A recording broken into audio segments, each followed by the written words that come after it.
Organise लेवलवरती वेंकीज किंवा असे इतर आहेत, किंवा इथे बारामती ॲग्रोची नेटवर्क आहे, तसं फिशच्या बाबतीत नाही. फिशचे आउटलेट्स फार थोडी आहेत आणि ब्रँडेड फिश अजूनही आपल्याकडे तेवढ्या प्रमाणामध्ये पॉप्युलर झालेलं नाही आहे.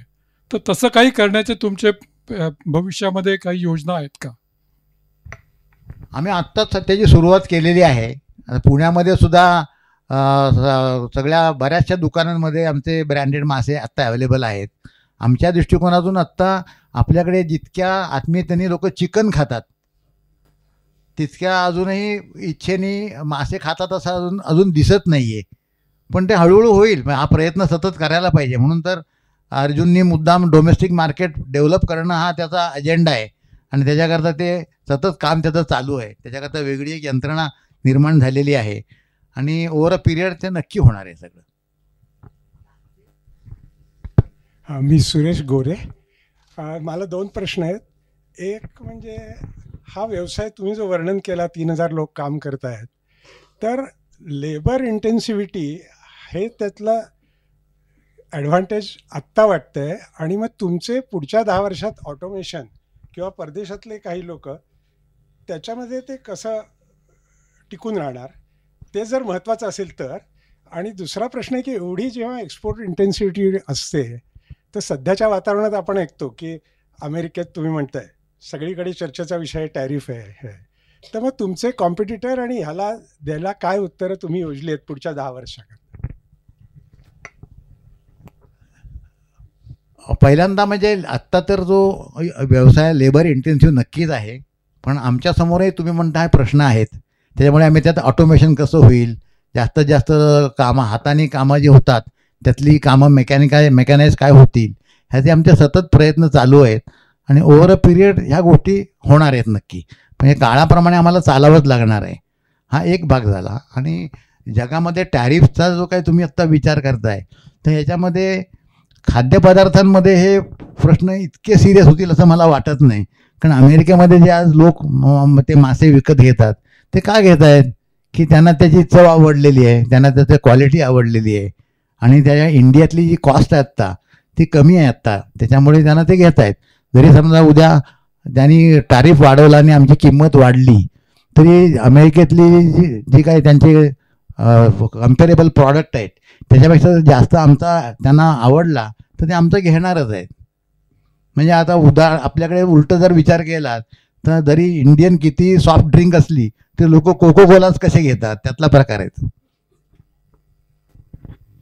नमस्कार. माझे 2 छोटे प्रश्न आहेत. माझं नाव मेधा राजहंस.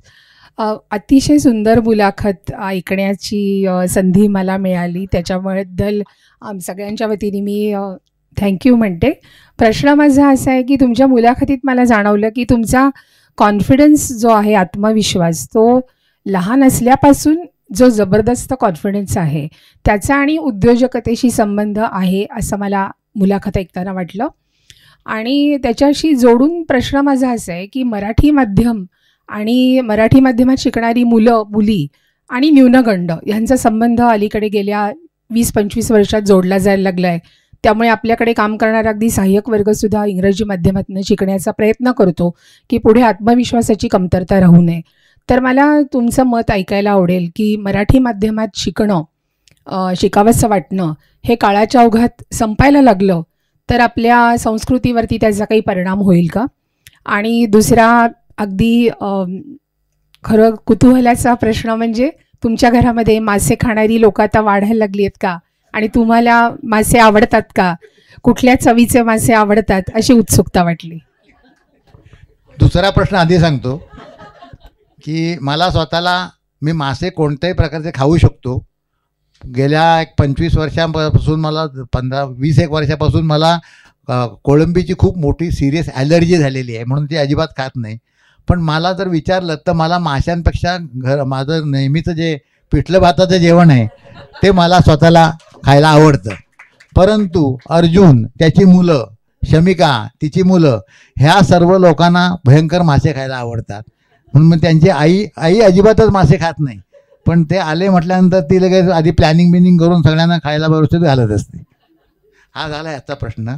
आणि तुम्ही मराठी एज्युकेशनबद्दल बोललात, तर माझ्या मताप्रमाणे आपल्याला आवडो किंवा न आवडो, आज जगाशी जर संबंध ठेवायचा असेल तर इंग्रजी ही आपल्याला यायलाच पाहिजे.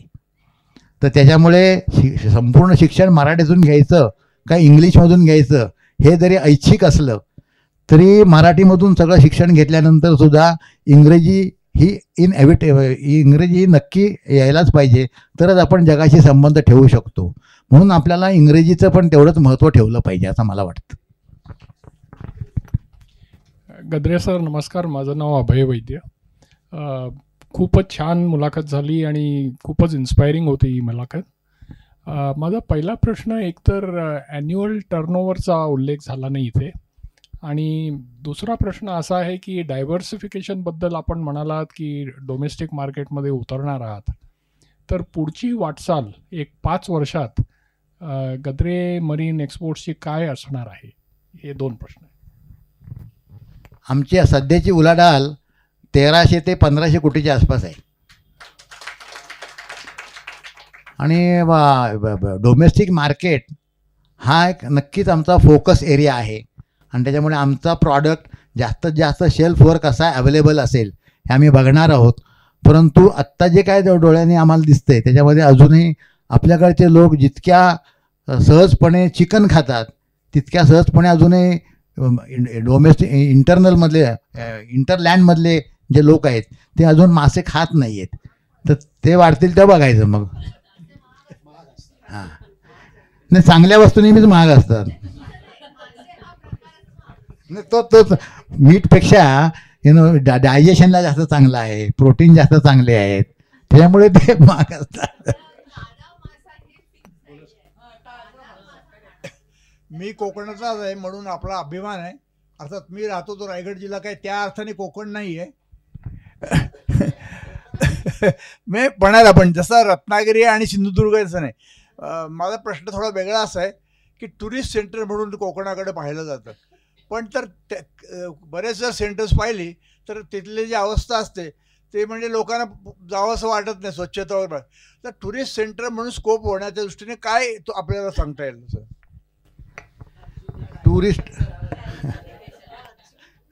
टुरिस्ट सेंटर आपल्याकडे होण्याकरता पहिल्यांदा आपल्या सगळ्या लोकांची मानसिकता बदलायला पाहिजे. आज आपल्याकडे टुरिस्टला लोकांनी म्हणजे टुरिस्ट जर आले तर आपण या स्वागत आहे असं जे आपल्या मनापासून व्हायला पाहिजे. त्याच्याऐवजी आपल्याकडे आलाय वाटतं आता काय करायचं असं जे होतं ते पहिल्यांदा ॲटिट्यूड बदलायला पाहिजे आपल्याकडे.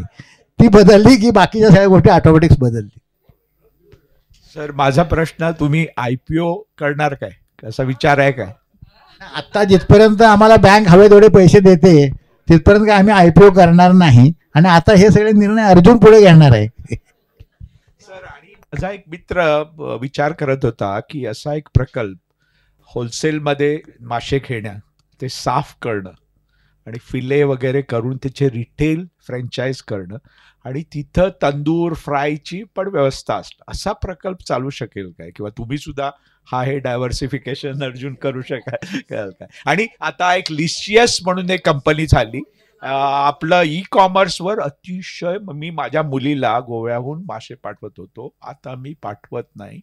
लिशियसवर एवढे थोडे महाग असतात, एवढे चांगले मासे मिळतात.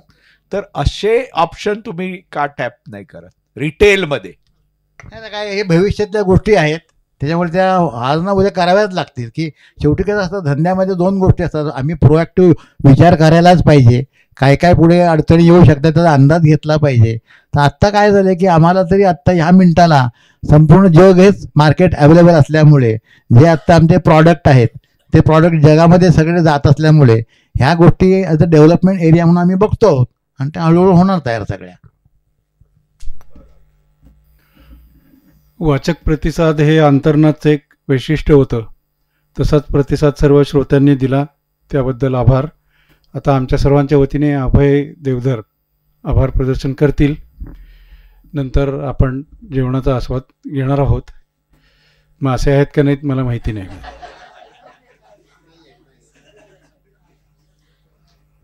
जेवणात मासे नाही आहेत पण पुढल्याला नक्की विचार करू. असेच मुलाखतीचा परत योग यावा आणि नक्की माशांचा आम्ही विचार करू.